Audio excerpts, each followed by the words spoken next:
I'm Leroy Garcia, and this is Blue Rain Gallery Podcast. Today, we are here with Kathryn Stedham at her little hacienda, just outside of Santa Fe. We won't say exactly where, but it's in a beautiful location. And you just moved here recently, I think, right? That's right, yeah. Kathryn's also a newlywed on top of that. So we got a really nice tour, good tour of her house. But we're here today to talk about her artwork, and we will be visiting her studio shortly. Kathryn will be having a show at Blue Rain Gallery that opens on July 12th from 5 to 7, and will be exhibited through Indian Market. I'd like to encourage everybody to come and see that. Kathryn, tell us a little bit about the direction of the show, the title, and where you're headed. Oh boy, I got something special for you all this year. So the title of the show is West, Real, Imagined. And I've had a lot of questions about the title of the show and like how I came up with it. And it was kind of just an organic thing that just kind of came up. I was kind of like in a situation where, my life was changed. There's been a shift. I moved my studio. I'm in a new location and, just starting to see things a little bit differently. And because I had kind of a pause with that, my studio was being renovated. I had a chance to kind of like step back and reflect on past work and think about what was coming for the future. And I think a shift had been coming for a while that I'd been wanting to make. And so this gave me the opportunity. But, I actually thought about it the other day, and what occurred to me was, I think the title and the show in some ways is a reflection on our current situation. And that is the introduction of AI technology actually inspired my work. Because, we're having this conversation about what is real. I mean, there is this situation where, the introduction of AI technology, various technologies is like, as a person that paints landscape primarily or Western style painting, and I call myself, I'm more of a modernist, but I kind of straddle the fence because I'm also paint from life. I'm always in the field painting plein-air paintings, for example. So my background is I always paint from life. I like to paint from direct experience. So it would make me, I have a realist bent, and that's my background. But I've always been kind of motivated in the direction of kind of the modernists. So when you say AI and technology, I know that from working with some of our other artists that it helps a lot speed the process with construct. Is that what you're talking about? How are you using AI? That's funny. I'm actually not using AI. Oh, okay. So my work is kind of a comment on AI because, the conversation is, we're being flooded with images and we can't tell if they're real. Is it real or is it fake or is it made up? Just go on Instagram and you can't tell. Or Facebook. I just saw, for example, a photograph a friend of mine posted of shiprock, and it was magnificent. The colors were accentuated, and it was like a waterfall in the foreground and like the stream. And all of us that live in northern New Mexico knows shiprock doesn't look like that. Yeah. And it was on and I went to the website, and it was like all this person had done is create imagery based on like putting research into AI. And so I don't think it's a new idea, actually. It's just like brings up the conversation because I think a lot of us have been in the art market for a long time. I've been painting for 35 years. I'll be 55 this year. And you're still a young whippersnapper. Yeah, thank you. Well, and I was painting before digital.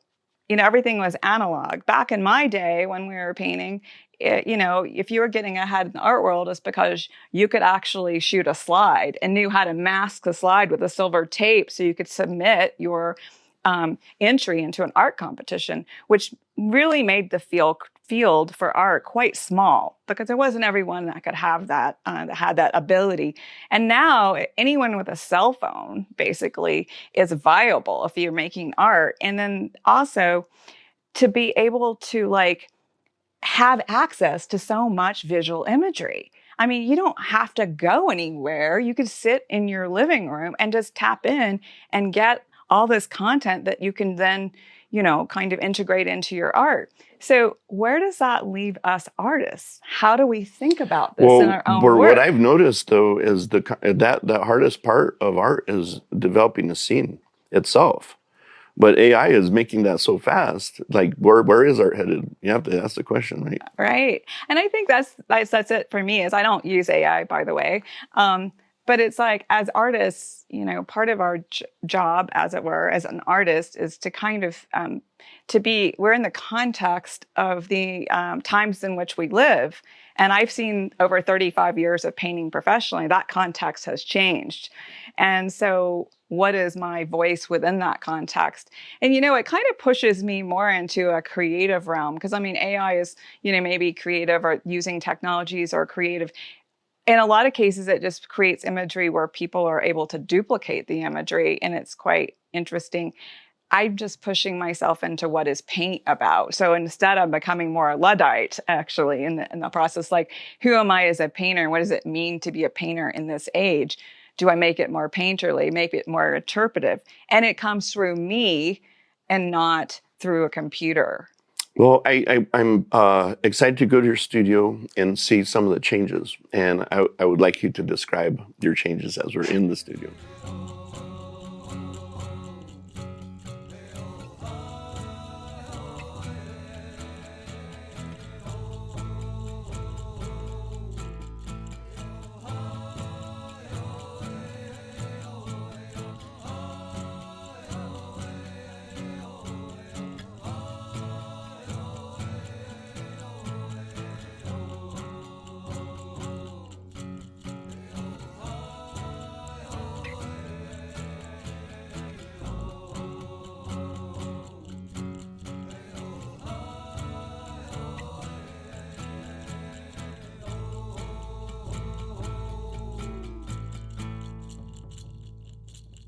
So we're here in the studio with Kathryn. This is her new home.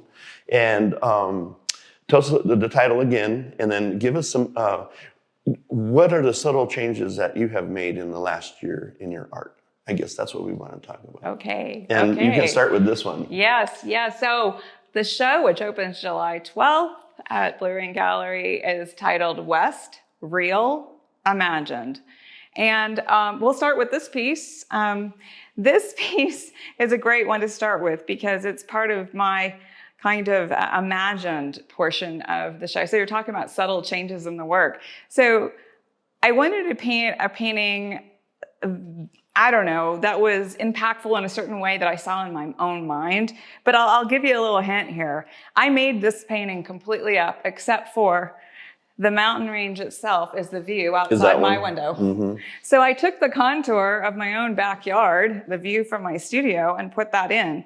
And then I kind of designed the painting around elements I thought were interesting and important. Like, I saw this like kind of red-orange sky and clouds. And quite frankly, when I started it was just a big kind of pinkish red blob in the middle. And I had the land put in, and my studio assistant said, "What are you going to do with that, boy? That's right dead in the middle." And I said, "I'm not sure. I'm going to figure out what to do around it." So I just based it on my own sense of like, I've been painting for a really long time, and I have a lot of visual information stored inside me that I let just come through. Now, paintings like this, for me, are kind of hard because you're trying to always balance. It's like, okay, does that work? Does that color work? So it's just completely based on its formal elements.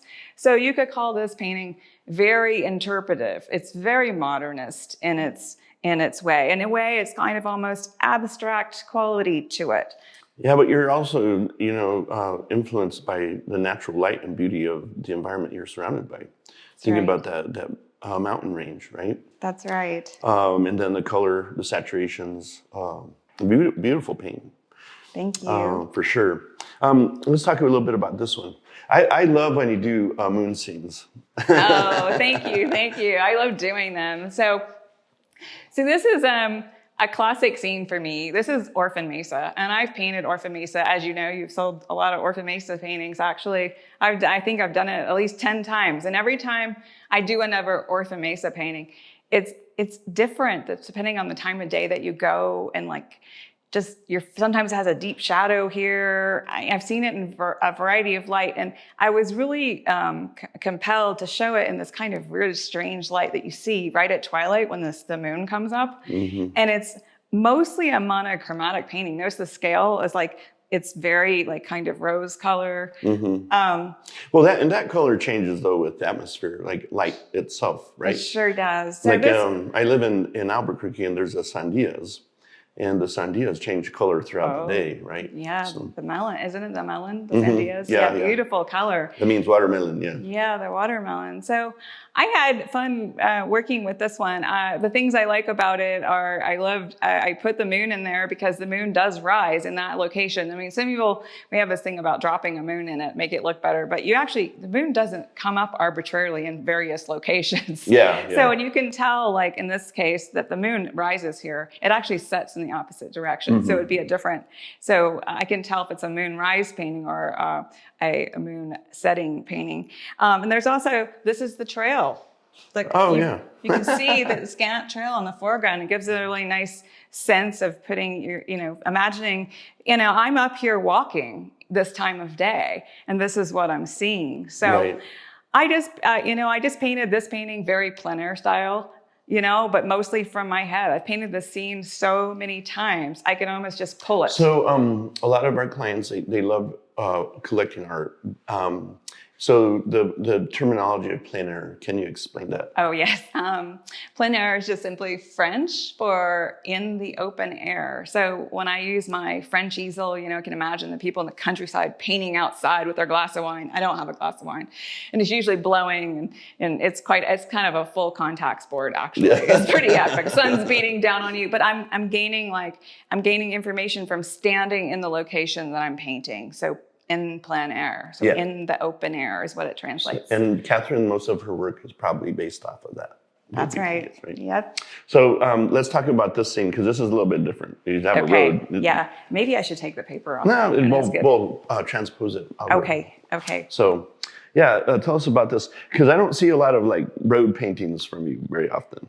This is a very interesting painting in that sense, because I was on my way to the Durango Gallery. So Blue Rain Gallery, Durango. I'm supposed to give a demo. It was last year.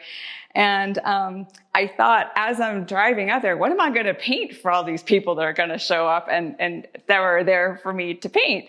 And I was driving down this road. I've always loved this scene. I saw the light hitting the top part of this peak. And as you can see, the yellow lines in the middle of the road is taken from the point of view of being in the middle of the road. Mm-hmm. So, oopsies, I took my camera as I was driving and put it on the dashboard and just clicked a few pictures, not intending to do anything with them. When I got there to the gallery, I pulled them up and I said, well, this is what I'm going to paint. Nice. And so I worked on it there and almost completed it there. And there's some beautiful skyline on the, what is the highway? I forget. But the highway from Bernalillo to Durango. Yeah. And that's this. Yeah, the cloud scenes with the land formations are just cool. And I'd like to say the title on some of these, this is Easy Road. Easy Road? Easy Road. Because it's and actually I've been on this road on a motorcycle. Oh, really? On the back of a motorcycle, and it's just seeing this view. Oh, Awesome. Yeah. Let's go over here. I want to talk about a couple of these other pieces.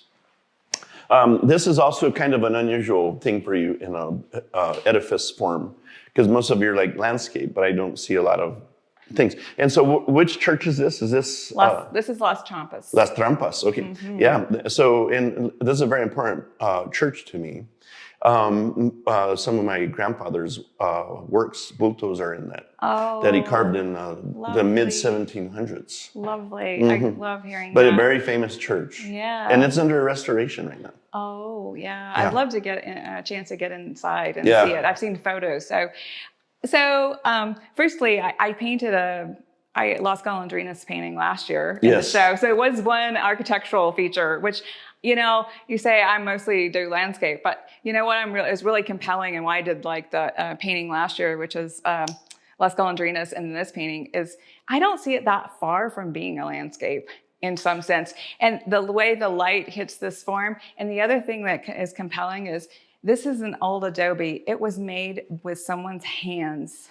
It's pressing the earth into this. So in a sense, it's the same. It's the same thing. It's all rounded edges, And it's nothing square. Yeah, It's nothing beautiful. square. It's beautiful. And the other thing about it is, speaking of plein air, I have painted this church actually 5 or 6 different times, but always on location and always like small studies. Or this whole parking lot is right here, which you've eliminated, which is cool. Yeah, and there's some power lines actually. Take out the power lines. I could have put the power line and a bird on the power line. But so I've stood in front of this church at least 6 or 7 times and painted it. And so I just feel a real affinity for this church. And I thought, what would it be like to do it at a larger scale and to just try to do it as a studio painting? Because I just love the form so much. And also like, you know, I wanted to paint something I felt was transcendent. You know, a lot of the landscapes are transcendent. That mean painting's transcendent. And in like, you know, one of my friends who's an artist says, you must see God in all of the pieces. You know, a really good painting or a little good piece of art, you're seeing a sense of the divine. So. Well, I love the old northern New Mexico churches. They're all kind of like this. Yeah. They're all rounded. And you know, the way the mud is put on, the ladies would be doing that. Yeah. Not the guys. Yeah. Which is also interesting. I can imagine their But it hands. was with their hands, yeah. It was with their hands. I left like there's some inclusions so you can see some of the imperfections as it kind of starts. It also like it starts coming apart. Like, well, maybe it's emblematic of who we are as humans. Yeah. In a way. Yeah, there's some of that. We're not all square, and most of the time we're a little rounded, and I think there's a little dent here and there. Yeah. That's a good way to put it, Leroy. Good way to put it. All right. Well, let's talk about the horses. Okay. Because I know somebody loves horses. Tell us about your love and affection for horses. Yeah. So I've been a horse person, horse girl since I was a very young age. It's kind of ironic because I wanted a horse. Everyone knows my story. I wanted a horse when I was young, and I got a cow. So I actually was a cowgirl, cowboy, right out the gate. You know, so really more familiar with cows than horses. But eventually, I found my way to horses, and so I have never looked back. But I think it was because I never got the horse when I was young. I was obsessed with them. I painted and drew them, and actually, people say, "So in your career, you paint and draw horses?" I said, no, you don't get it. I painted and drew horses is the reason I became an artist, not the other way. Oh, yeah. I wasn't an artist who painted horses. I was a horse drawer and painter. And then I decided from that to become an actual artist. So they're my muses. In this particular situation here in this painting, this is Desert Trio. And there are 3 horses here. And there's some fun things going on in this. This is a painting I've wanted to do for a long time. It's quite challenging because there's something that you would notice that usually doesn't occur in landscape. I see a lot more medium, more paint, textural in this one. Sure. And what's missing in this painting from a traditional landscape painting that makes it hard to do, in my view? The skyline? There's no skyline. Exactly. So there's a painting about no sky. And I've been wanting to do it. I couldn't figure out how to do it, but I see these 3 horses, and they're in the Nambe Badlands, and they're probably somebody's, you know, on the there's res horses, and they live there. And there's actually 4 of them, and I've painted them many, many times in my paintings. You can look for it. There's always a buckskin. There's always this brown, and then there's always this gray. So I painted them in the arroyo, and they're down deep, and they're just nibbling on some vegetation. It's a very common scene here in the Santa Fe Taos area amongst the tribes. You find a lot of wild horses just roaming through here. Yeah. And of course the tribes use them as well, but most of the time they're just free roaming. Yeah. Right? Yes. These horses are also in my painting that's at the gallery. As like spirits free, the same horses. They're the same herd. I've been fascinated with paint. I've painted the same herd for probably 4 or 5 years. Oh, nice. I've been following them. So anyway, look for them next time you're out. So some of these other scenes that we have in here, like these other landscapes, what would you say your biggest changes in the last year? Yes. They're much more, first of all, I think what I see firstly is they're much more simplified. You notice it's like kind of a release of having to do every single detail in the piece, and a little bit more stylized. Although it's interesting, they look stylized, but then, and if you'd actually gone to some of these places, it actually looks like that. I mean, a lot of structures in New Mexico look stylized when they really aren't. So when you paint them, they come across that way because they don't look really real. So I would notice the simplicity. You know, I'm kind of in the mature phase of my profession, of my work. Yeah. And with that comes, you know, you would think, I hope anyway, a level of confidence, even though it's still scary. It's always scary, you know. It's like, Well, you're always exposing yourself as an artist, right? Right, Like, right. People can say I don't like that at all, or they could love it. Right. Yeah, exactly. So there's an element in this work, and I think an entire show, where I've intentionally left things out. In other words, I said, that's enough. I don't need to there's no need to push it further. Overwork it. I've made the statement, there it is, and just recognize it and hold myself back and actually present the essence of what I'm trying to portray. Yeah. You know, the interpretation. Well, it's been nice seeing your progress, Kathryn, over the years, and I'm very proud of you, and especially for all your hard work. Thank you, Leroy. It's hard to come up with a body of work like that. Thank We're you. looking forward to her opening July 12th. 5 to 7, but it'll be up through Indian Market. So come on by Blue Rain Gallery and visit her work. And I'm sure she'll be around from time to time as well to talk to people. Yeah. Or maybe take them for a margarita or something. There you go. There. I'd like to encourage our audience to subscribe to us on any of the platforms for podcasts. Or if you don't want to, you can always just go to blueraingallery.com under the menu bar podcast and see the latest with Kathryn Stedham. Also, I'd like to encourage everybody to bring art into their everyday life by visiting our online store, bluerainprintshop.com. Thank you. Thank you. Thank you, Leroy.